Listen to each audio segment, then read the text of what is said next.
My neighbor keyed my car, stole my packages, and dumped trash on my lawn for months. I tried to handle it quietly, but he kept denying. So we reviewed my front yard camera footage with the police. I closed on my first house in late August. Nothing crazy, just a 3-bedroom ranch on a cul-de-sac in a suburb outside of Columbus, Ohio.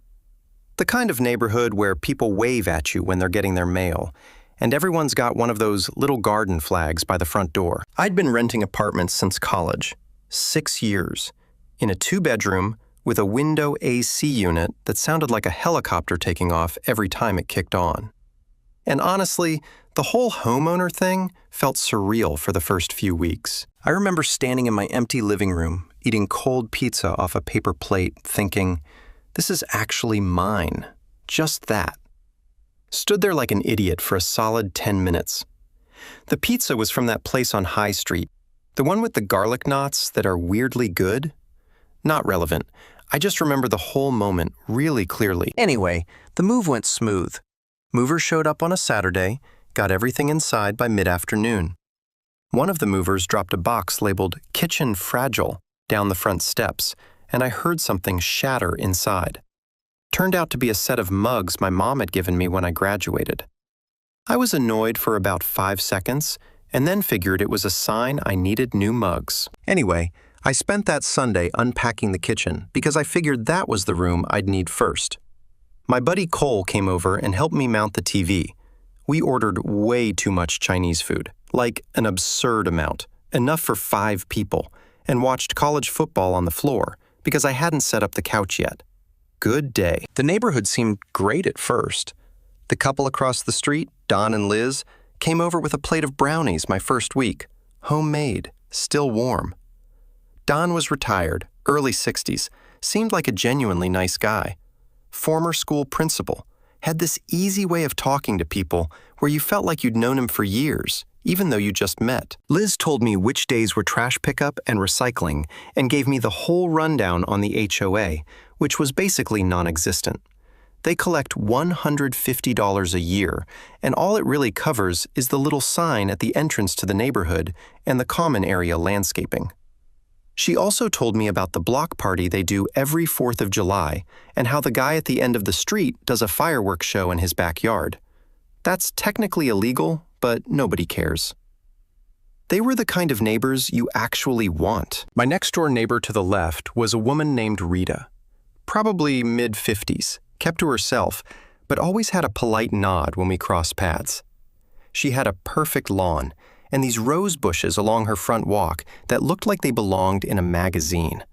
No complaints there. And then there was the neighbor to my right. This guy, I'll call him what my buddy Cole started calling him later on, the night shift. His real name doesn't matter, and honestly, I don't even want to type it. He was maybe late 40s, lived alone, drove a dark blue pickup that was always backed into the driveway like he needed to make a fast getaway at any moment. His yard was fine, not as manicured as Rita's, but he mowed it and kept things in order. House was a similar ranch style to mine, maybe a little older. He had one of those satellite dishes on the roof that nobody uses anymore. When I moved in, he was standing in his driveway, just watching. Not casually either, arms crossed, feet planted, head tracking the movers like he was counting inventory.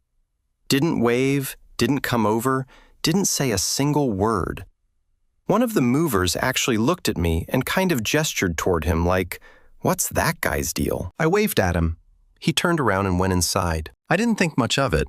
Honestly, some people are private, and some people are just awkward. Whatever. I figured I'd win him over eventually, or at the very least, we'd have the kind of neighbor relationship where you nod at each other once a month, and that's fine. The first incident happened about 2 weeks after I moved in, September 9th.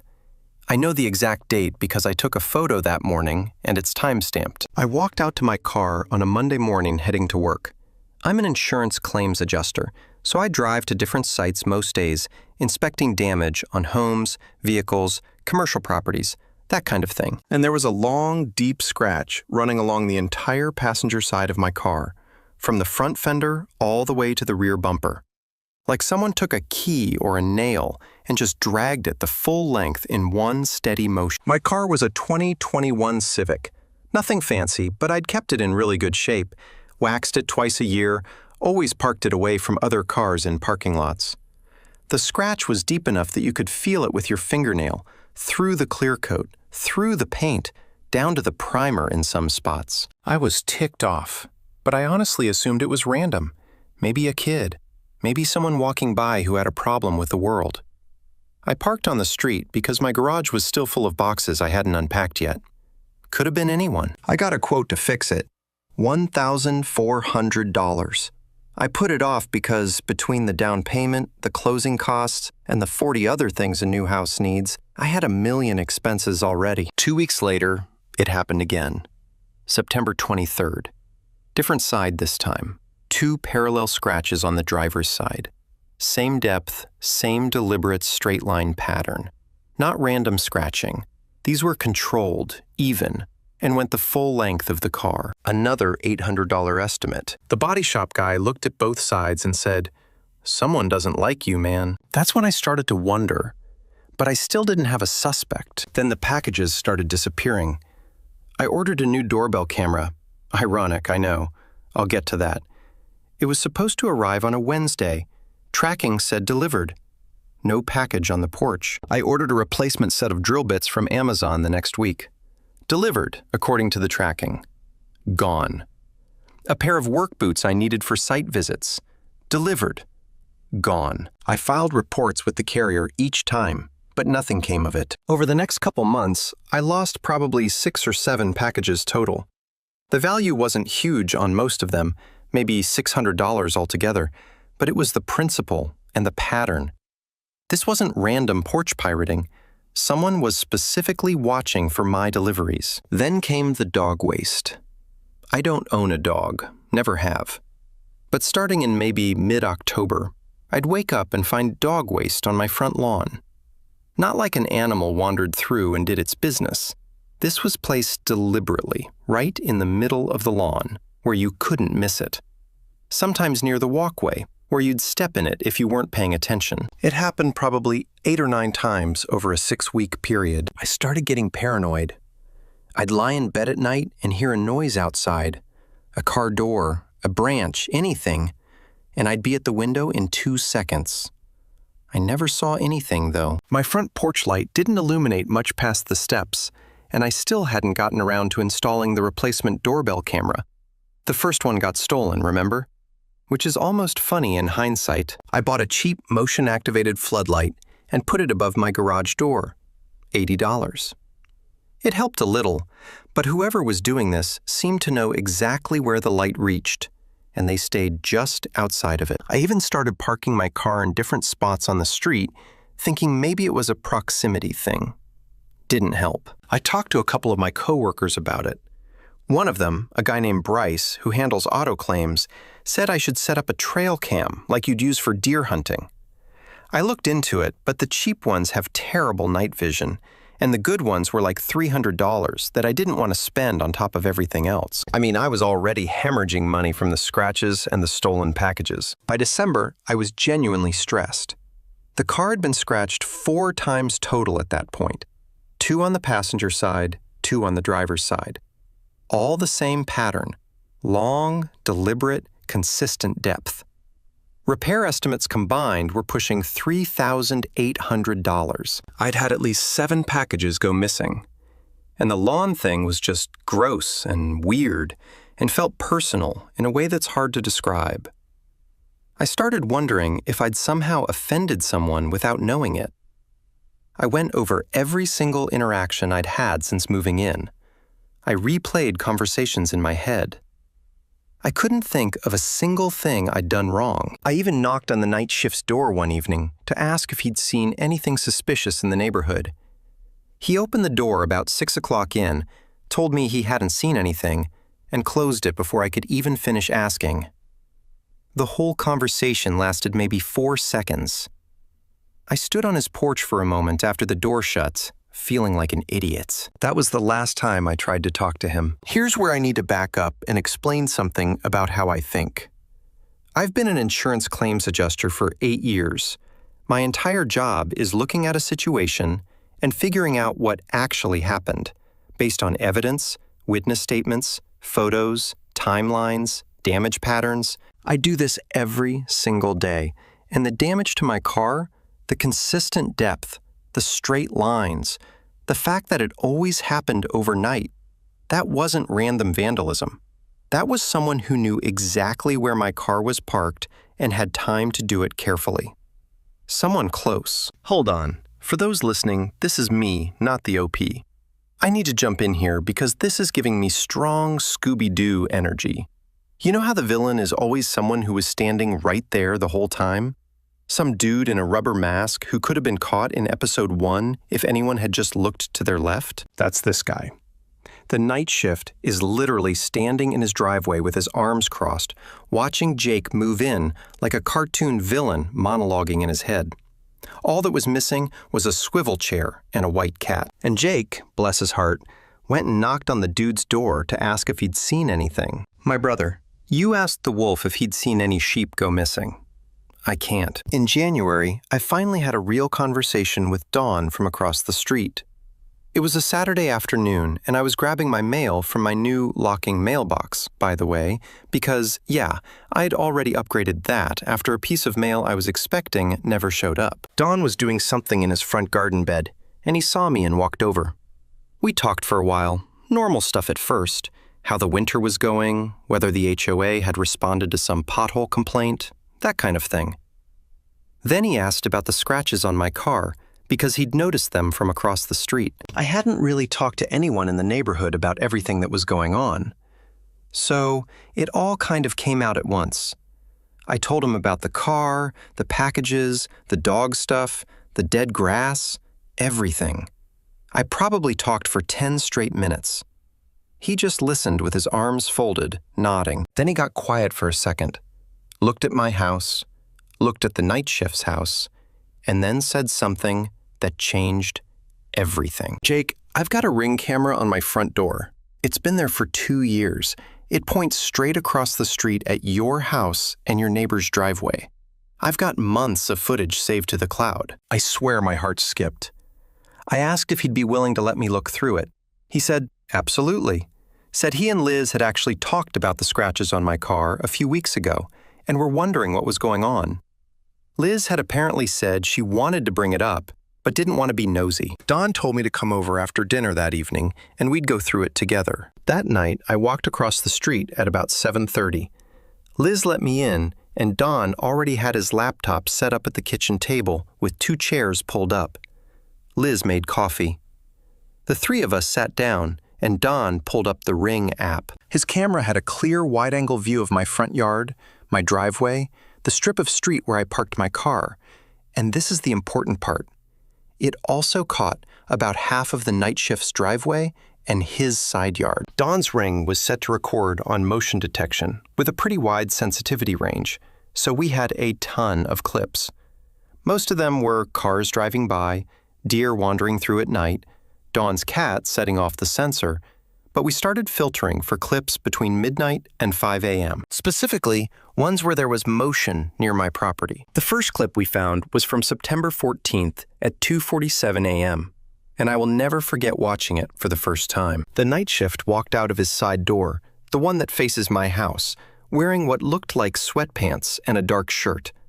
He crossed the strip of grass between our properties, maybe 15 feet, and approached my car on the passenger side. He was carrying something in his right hand. It was hard to tell exactly what from the camera angle, but it was small, thin, and pointed. He put his arm out and walked the full length of my car, slowly, deliberate.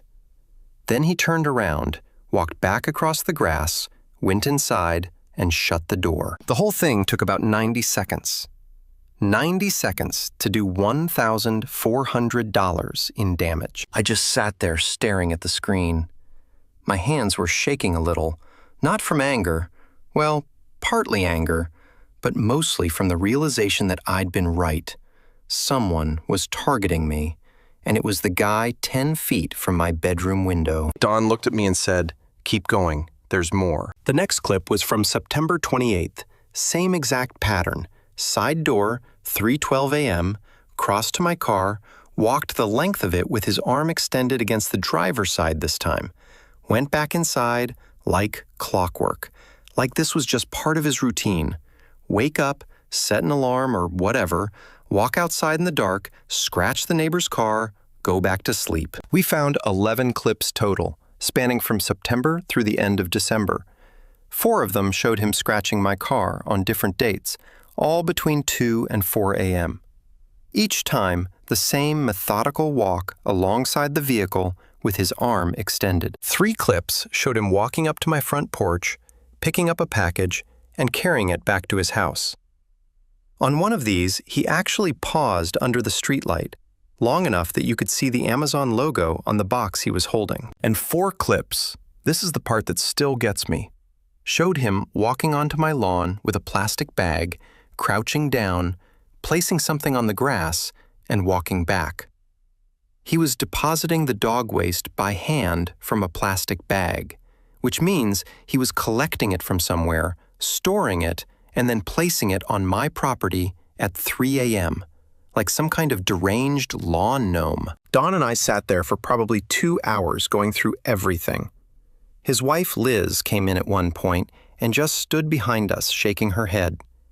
She said she'd always thought something was off about that guy, but figured he was just antisocial. I asked Dawn if he'd let me compile the footage. He said, "Go for it." Okay, stop. Let me break down what's actually going on in this man's brain, because it's genuinely fascinating in a nature documentary about the world's dumbest predator kind of way. The night shift doesn't have a reason to hate Jake. Jake moved in, waved at the guy, minded his own business. But the night shift decided he was going to launch a one-man covert ops campaign against this random dude's property at 3 a.m., using a bag of dog poop as one of his primary weapons. This isn't a grudge. This is a full-time hobby. He set alarms for this. He prepped materials. He had a routine. And the whole time, he thought he was invisible, because nobody had a camera pointed his direction. Except somebody did, and it recorded everything in HD. Over the next week, I did what I do best. I built a case. I went through every clip Dawn gave me access to. I screenshot the clearest frames from each incident. I put together a timeline: date, time, type of incident, clip reference number. I cross-referenced the footage dates with my own records. The dates of the car scratches matched up exactly with the clips showing him approaching the vehicle. The dates of missing packages lined up with clips of him taking boxes off my porch. Everything matched. I also started documenting the cumulative damage. 4 sets of car scratches, repair estimates totaling $3,800, 7 confirmed stolen packages, replacement value around $600. The motion-activated floodlight I bought because of him, $120. The doorbell camera he stole that was one of the packages, $180. Cost to have my lawn treated after repeated contamination, $200. Time and stress and lost sleep, honestly, priceless.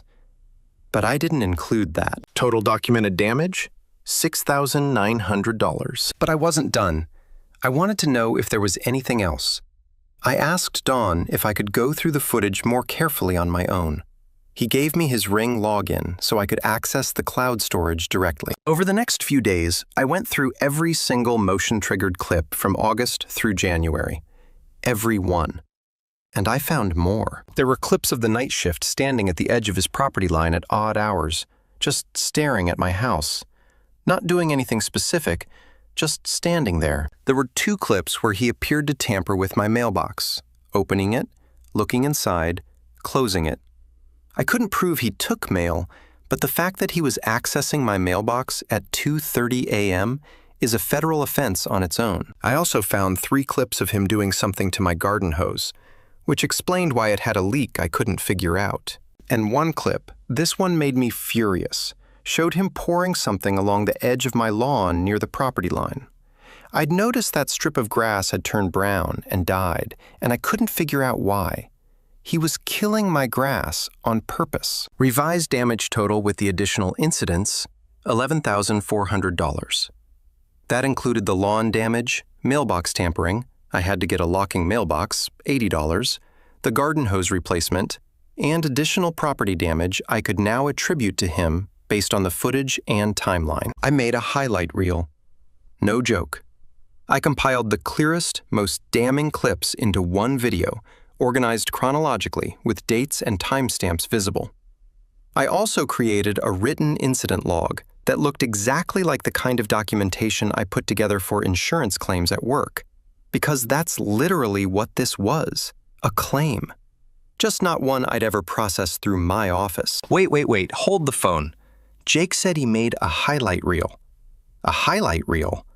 This man put together a greatest hits compilation of his neighbor's 3 a.m. crime spree like he was editing a montage for the NFL draft. I'm picturing dramatic music, slow motion replays, maybe a freeze frame with a red circle around the Amazon box, and the incident log formatted like an actual insurance claim.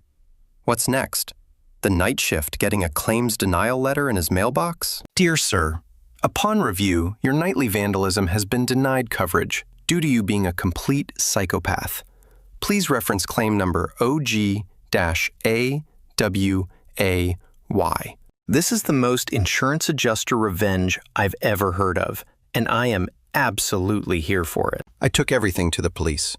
I walked into the station on a Tuesday morning with a USB drive containing the compiled footage, a printed copy of my incident log, printed screenshots of the clearest frames, and the damage estimates from the body shop. The officer at the front desk looked at the stack of papers I put down and said, "This is thorough." Yeah, I hear that a lot at work. They assigned a detective to the case, a woman named Detective Hale, who looked like she'd seen everything twice. I sat with her for about an hour and a half, going through the footage clip by clip and walking through my timeline. She took notes on a legal pad. She was shaking her head by the third clip. By the time we got to the dog waste placement clip, specifically the one where you can see him crouching on my lawn at 3:15 a.m. with a plastic bag, she actually laughed. Not because it was funny, but because of how genuinely bizarre it was. She said she'd been doing this job for 15 years, had dealt with neighbor disputes of every kind imaginable, and had never once seen someone go to this much effort to be this petty over this long of a period. She asked if I had any idea why he was targeting me. I told her I'd never had a single real conversation with the man. I'd waved at him on moving day. I'd knocked on his door once to ask about suspicious activity in the neighborhood. That was literally it. The full extent of our relationship was 1 wave and 4 seconds of him telling me he hadn't seen anything through a 6-inch crack in his door. She said, "Sometimes neighbors develop fixations on new residents for no rational reason. Sometimes it's a territorial thing. Sometimes it's something going on in their own life that they take out on the nearest target. Sometimes they're just miserable people who want everyone around them to be miserable too." She said the methodical nature of it, the timing, the consistency, the fact that he did it over months without escalating to anything violent was actually pretty textbook for a certain type of personality. The detective told me that, based on the footage, they had enough to move forward with criminal charges. The car scratching alone was criminal mischief. The package theft was straight-up larceny. The mailbox tampering was potentially a federal offense. And the pattern of behavior over months showed it wasn't a one-time thing. It was sustained, targeted harassment. I also filed a separate report for the mail tampering and forwarded the footage to the postal inspector's office. If you didn't know, messing with someone's mail is a federal crime under Title 18 of the U.S. Code. The postal inspectors do not play around. About a week and a half later, the detective called me at work. I was in the middle of inspecting water damage at a commercial property, and I almost didn't answer because I didn't recognize the number. Glad I did. She said they had reviewed everything. The DA had signed off, and they were ready to make an arrest. She asked if there was anything else I wanted to add to the file before they moved. I told her no. I'd given her everything. The file was complete. She asked if I wanted to be notified before the arrest happened. I said I'd prefer not to be home when it went down. Didn't want to be standing in my yard watching it happen. Felt like that would make things worse somehow. She understood. They picked him up on a Thursday afternoon, around 3 p.m. I was at a site visit about 40 minutes away, but Don was home. Don's always home. Bless that man. And he texted a play-by-play in real time.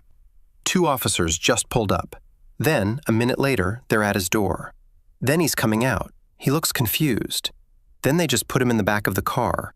He didn't look your way once. He's just staring straight ahead. I sat in my car in a parking lot reading those texts, and I honestly didn't feel triumphant or victorious, or whatever word you'd expect. I just felt tired and relieved. Mostly relieved. Good. He was charged with criminal mischief, petty larceny, multiple counts, criminal trespass, and harassment.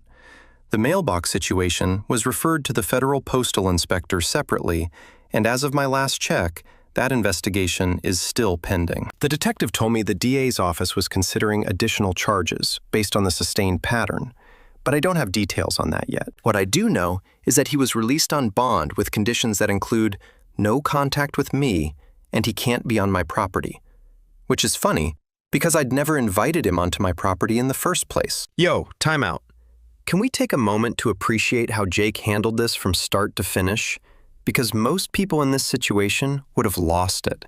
They would have confronted the guy, gotten in a shouting match, maybe done something stupid that gets them in trouble. Jake didn't do any of that. He did exactly what he does Monday through Friday.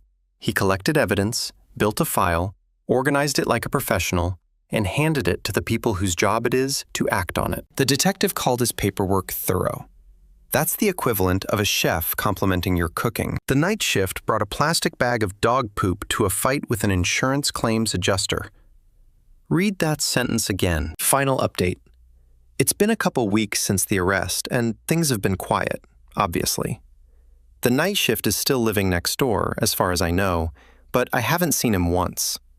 His truck is in the driveway most days, but he doesn't come outside when I'm around. The blinds on the side of his house that faces mine are always closed now. It's like living next to a ghost. Which, honestly, is a massive upgrade from living next to a 3 a.m. lawn vandalizing, package stealing, car scratching psycho. My car is getting repaired. Finally. I'm using the documentation I built to file a civil claim for the damages. And my attorney, a guy I know from processing claims, we've worked opposite sides of a few cases, says the criminal charges make the civil case pretty straightforward. Between the footage, the police report, and the charge sheet, there's not a ton of wiggle room for the night shift to argue he didn't do it. Don and Liz have become actual friends. I go over there for dinner sometimes. Don grills on his back patio, and we sit out there and talk about whatever. He told me that the night shift had actually done some weird stuff before I moved in too. Nothing as bad as what he did to me, but Don had caught him on camera looking into other neighbors' cars and walking through people's yards at night. He just never connected it to anything criminal until my situation made it obvious. Rita, my neighbor on the other side, came over after the arrest and told me she was glad someone finally did something. Apparently, she'd found her flower pots moved around a few times and once found one of her garden tools in a different spot than she left it. She chalked it up to her own memory, but now she's not so sure. I did finally install that doorbell camera and a full 4-camera security system around the house. 2 in front, 2 in back. Motion activated, night vision, cloud storage. I also got the locking mailbox installed and added a smart lock to my front door. Total cost for the security upgrades was about $1,200, but honestly, it's the best money I've ever spent. Not because I think he'll try something again. The no contact order handles that. But because I should have had this stuff from day one. Lesson learned. The one thing I keep thinking about is why I never did anything to this man. I moved in, I waved, I went about my life, and he decided to make me his target. The detective said it might have been something as simple as him not wanting a new neighbor. The previous owner was an elderly woman who lived alone and kept to herself. Maybe he liked having that quiet buffer, and my presence disrupted it. Maybe it's something else entirely. I'll probably never know. My buddy Cole saw the highlight reel and said it should be on Netflix. I told him it's a 20-minute video of a middle-aged man in pajamas sneaking across a lawn with a bag of dog waste. He said that's exactly why it should be on Netflix. There's a part of me that wonders what the other neighbors on the street think now. I've gotten a few waves and head nods since the arrest, but nobody's brought it up directly. Small town, well, suburban politeness, I guess. Everyone knows, but nobody says it. As for what's next, I'm waiting on the civil case to move forward and keeping an eye on the federal mail investigation. My attorney says the civil suit should be pretty clean, given the evidence. I'm asking for the full $11,400 in documented damages, plus legal fees. Whether I'll get all of it, who knows? But the documentation is airtight, and I've got the footage to back every dollar. I guess the moral of the story, if there is one, is that some problems solve themselves, if you're patient enough to let the evidence pile up. I could have confronted him at any point. I could have gotten angry, made a scene, escalated it. But I didn't. I let the cameras do the talking, and the paperwork do the fighting. And honestly, the highlight reel is pretty solid. Quick update for anyone still following along. The DA's office added an additional charge of criminal damage to property based on the grass-killing footage. My attorney also sent a formal demand letter to the night shift's legal representation for the full $11,400. We're waiting on a response. Don told me the guy's brother came by last weekend to mow the lawn and take out the trash, so I think the night shift is laying very low right now. Can't say I blame him, though. I also can't say I feel bad about it. One thing I didn't mention before, I still have no idea where he was getting the dog waste. He doesn't have a dog. None of the immediate neighbors have dogs. That remains the one unsolved mystery of this whole thing, and honestly, I'm not sure I want the answer. Anyway, if you're in a situation like mine, document everything. Get cameras, get your neighbors involved, and if your job happens to involve building evidence files for a living, well, sometimes the universe just hands you the right tools for the